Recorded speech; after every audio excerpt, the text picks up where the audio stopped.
let's go. We out here. Where it all began. I ain't gonna say where, yeah, I guess so. Where it all began. Mama Duke's house, man. It looks like it, right? Kind of. Yeah. Castlewood.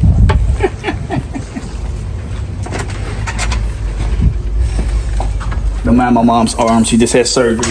But Bing, his son is an official pro skater for Park My Thrasher, man. Yeah. Thoughts on the skateboard? I'm very proud. I didn't think it was going to ever happen. He skated for a long time, even with the broken bones he had endured. Me personally was scared each day without using no equipment at all. Protective equipment, I should say. But yes, I'm very proud of him. He made it after over 25 years of skating.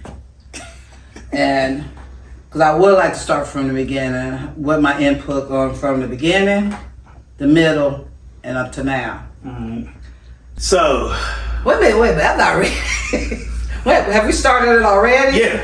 Oh my God, it didn't give me no warning, no action, or nothing. What's my motivation? No, I'm just kidding. Okay, so he's gonna, here, I'll lead the project. Okay. Okay, he's gonna start off and say like an intro of, hey, we're here with so-and-so, we're trying to talk about this, so, and then what question do you want to ask her first? The first time you saw me bring home a skateboard, I got this. You ready? Yeah. Just follow my lead. I'm just gonna ask you questions, and then you just tell them the story of. So, 25 years of skateboarding, man. I turned pro at 39. Being a black skateboarder back in 1999 was a very different experience for me. I think we came to Lexington, in 1999 or 98? 97 to be exact. 97. Mm-hmm. 97, I didn't know that. See, my story's different than yours. Mm-hmm. Yeah, 97, I thought we was here like 99. Well, we came to Lexington in 1999.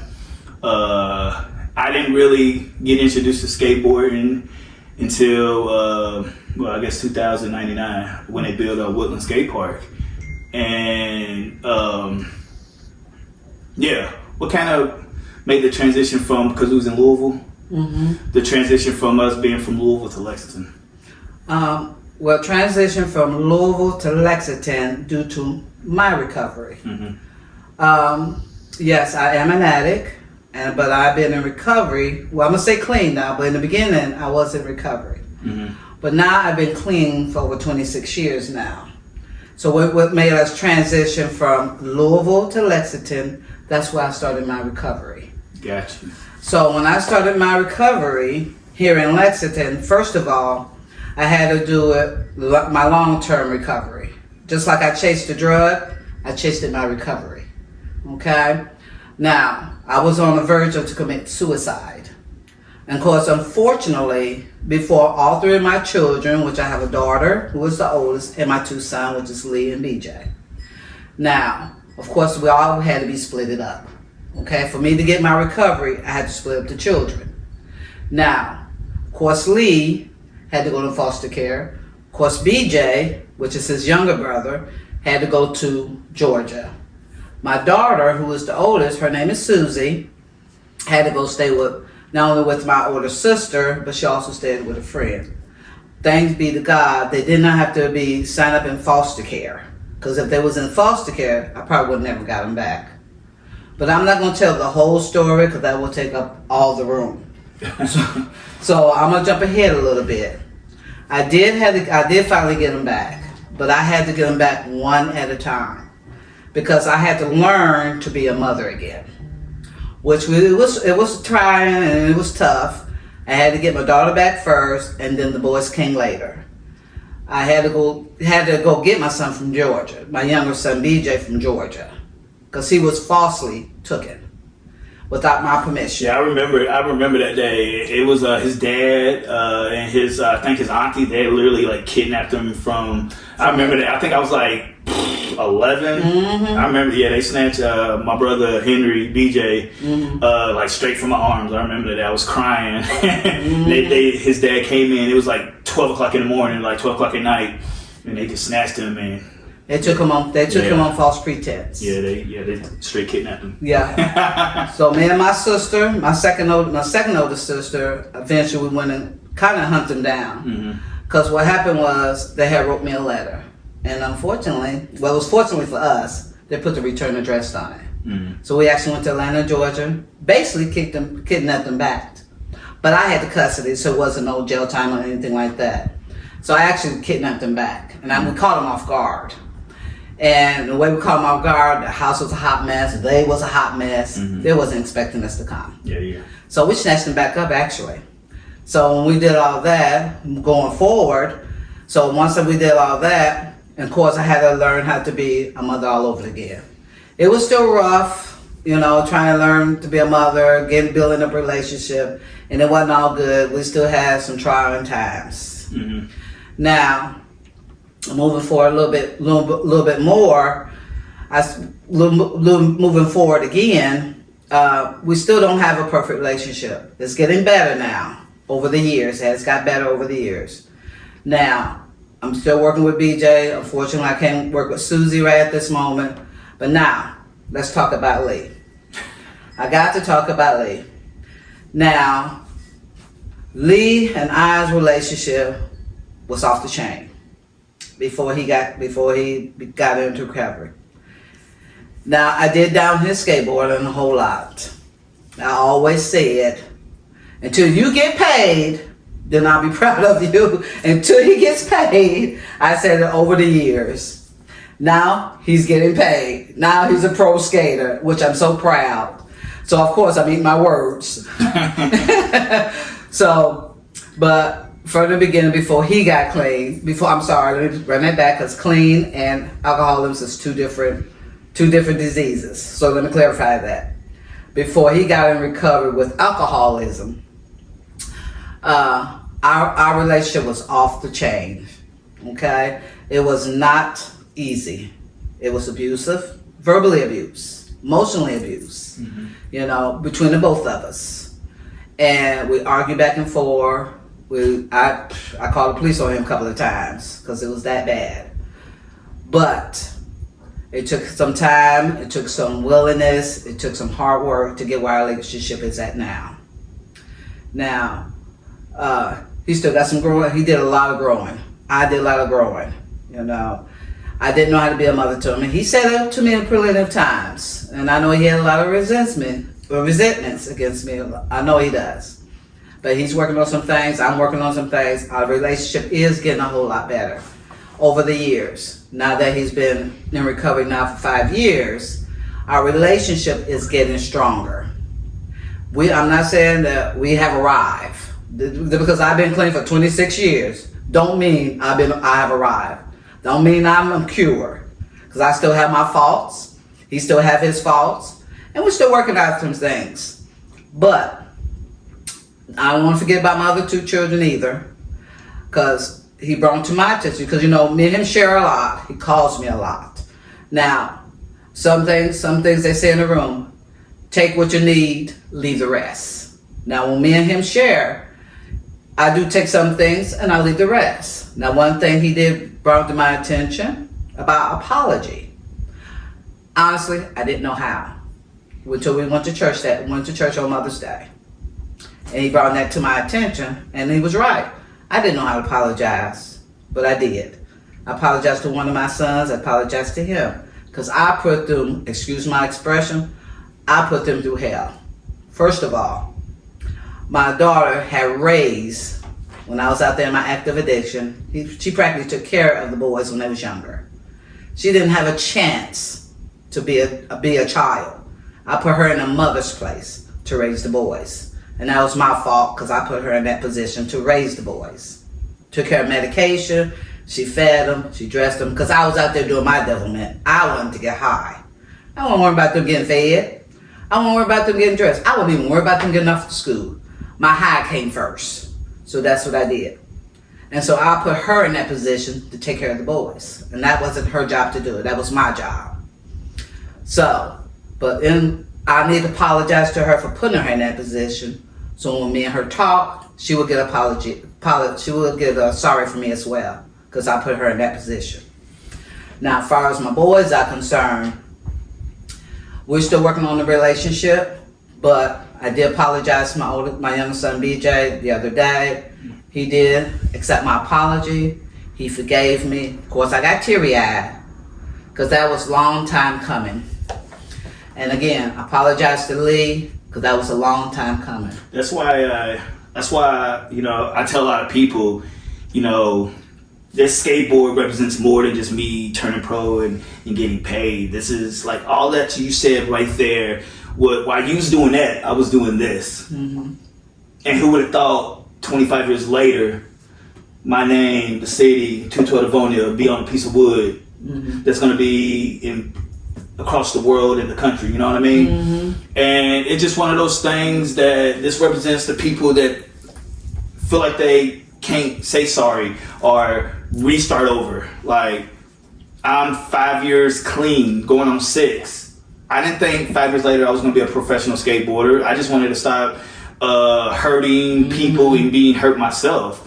And so, while you was going through your recovery and all that pain that you was going through, this is how I was dealing with it, going to Woodland every day. I know you didn't understand that. I tell people all the time, being a black skater, having a black mom, she didn't understand. Like, what is it? Like, yeah. You may have bought me maybe 1 or 2 skateboards my whole entire skate career. Out of 25, you probably maybe bought me 2 because it was just a waste of money, and I completely understand it. So that's what makes skaters like me skate harder. Mm-hmm. And even till now as an adult, I still can't afford skateboarding.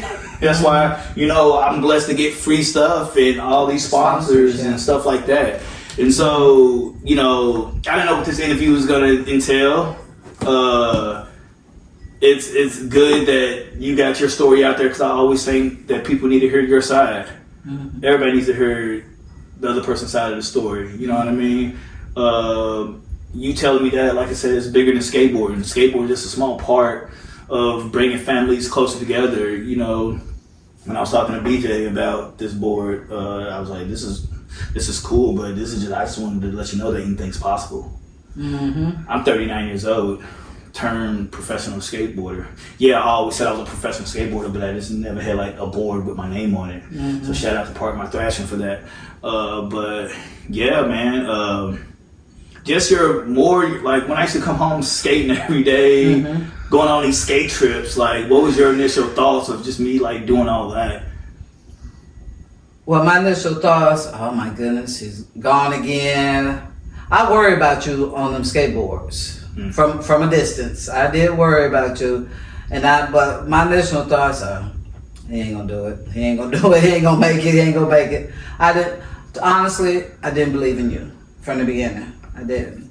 And only I didn't believe in me. I didn't know what was going on. I just knew that like this took me away from my pain. And I'm glad. You could have been doing other things. For sure. You could have been doing other things. You could be up in jail. For sure. I tell people all the time, if we would have stayed in Louisville, I would have gangbanged. You probably would have. I would have been a gangster. Yes. We grew up in Shepherd Square. Yeah. I tell people Because you had told me, why we moved to Lexington? Because it slows people down. It did, and the first thing I saw was this building, this big blue building. Susie did. Susie did too. That's how she found me. Yeah. Using this building. The building, North Star right here, and I tell people all the time, if I would have stayed in Louisville, I would have been some gangster ass dude gang banging. Yeah. I wouldn't be alive. That's all I'm saying. Yeah. Like skateboarding would never. If I would have stayed in Louisville, I wouldn't be alive either. Yeah. Honestly, because I don't know if it was you or BJ. I think it was you. Why did we move to Lexington? Because it's a slow down. Mm-hmm. Especially back in the 90s. Lexington wasn't like it is now. It's moving fast now. It's moving fast. But yeah, Lexington back in the 90s, it was country. Yeah, it was definitely country. It was definitely country. And, but that was the purpose of me. Because if I would have stayed in Louisville, I probably would have died too. Mm-hmm. Because when I came here, like I said, I chased the drugs and alcohol. Mm-hmm. I chased my recovery. Because when I got here, I was in the Starvation Army. Mm-hmm. And I told them if I would have had that big old gap between my recovery house and the Starvation Army, I knew me. I would have found the drugs here too, and I knew me. So I specifically said, if I had to wait between the Salvation Army and the Chrysalis House, because that's where the halfway house was for just the women, I would have went back out there and used. So I said I stayed in the Salvation Army for 6 months until my bed was ready at the Chrysalis House. I didn't want to be back out on the street. I was determined I didn't want to be back out on the street. When my bed was ready, I was at the Chrysalis House. I was there almost a year before, and then I went to Virginia Avenue, which was traditional living for women and their children. That's how. And then that's when I moved out to Texas Creek. So until I learned to live on my own. So I had to be taught all over again how to live on my own without drugs and alcohol. Oh yeah, for sure. It's a very eye-opening and just learning how to be, because like I said, you start like your recovery started when you're the late 30s, 34, 35 or something. Yeah. So that's the same thing with me. You know what I mean? And as your testimony here, it's never too late to change your life. No, it's never too late. You got 25 years of recovery of not drinking and drugging, and I got 25 years of skateboarding, and now I'm a pro skater, and 5 years recovery as well. And it just what I wanted to get out of this interview is just like skateboarding is family. It's bigger than all of us. Like this piece of wood represents. I tell people this represents the city of Lexington, of people that think all is lost for them, and it's not. Like keep doing, like same thing with my brand Involved. Just stay involved, stay doing what you love. And yeah, I'm glad that I can share this moment with your mom. I'm glad too, and I appreciate you dedicating the board to the family. Yeah, like Hayes, man, it's yeah. You see that? Yeah, you see my name on the mailbox? Yeah, I see the little name on the mailbox. Yeah. Got a little mail in there. Yeah, got my little bills. Got them bills in there. But hey, this ain't my skateboard. It's for the family, man. And that's pretty cool. And I appreciate you dedicating to the family, because that means a lot. It really does mean a lot, because I wasn't expecting that at all. And by you saying it's dedicated to the family, and on your road from before, during, and now, where you're at now, because I've seen you have grown a whole lot. I mean, everybody's gonna have their days.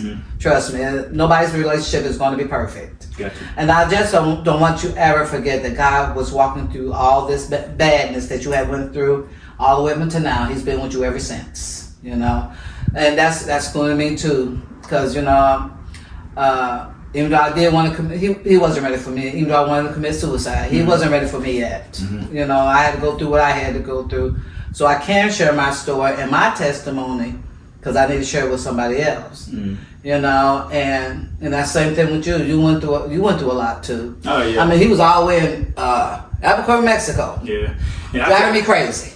Yeah. He kept in touch. No matter where he was at. I don't care if he was on the other side of the world.